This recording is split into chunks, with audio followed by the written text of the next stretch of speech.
Dreamscape presents Behind the Lie by Emilya Naymark, narrated by Linda Jones. Prologue. July. Oliver Dubois rammed a pickup truck through his front door on a sweaty midnight in July at the tail end of a massive block party. It wasn't his truck, and the street was closed to traffic, so the vehicle's emergence out of darkness and slow rumble up Oak Drive scattered neighbors and guests alike into confused groups on candle-lit lawns. With a grind of gears, Oliver veered a sharp left and jumped the curb onto the Dubois front walk.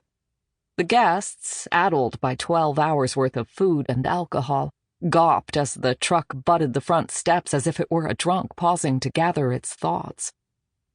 Oliver idled for a minute, and the instant a neighbor dropped his solo cup of sangria and took a step forward, he revved the engine, vaulted the 4 steps, hesitated, then gunned the truck's snout into the front door, splintering it. "Whoa! Whoa!" the neighbor shouted, and then everyone ran toward the noise, the children weaving in and out between the adults, feet bare on the asphalt and grass. Oliver didn't listen.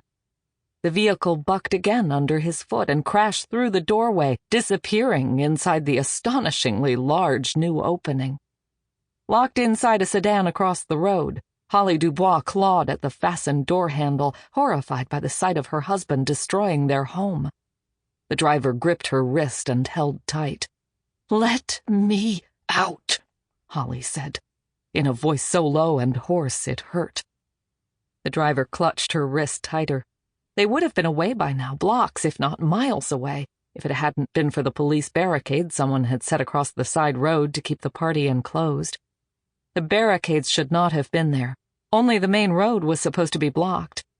Their car had crept, headlights off, up a dark street parallel to the party, and made the turn that would have taken them to the highway, only to face the blue barriers and shortly after, the marauding truck.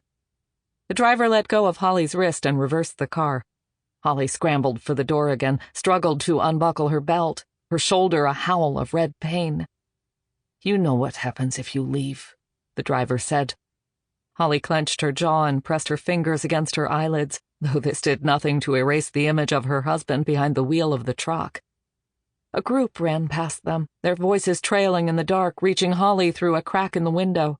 "Holy shit, is that Oliver?" and "Don't move him!" and "Call 911!" And in the background already, a siren, then another and another. Then, "Has anyone seen Holly?" Followed by, "Sample complete. Ready to continue?"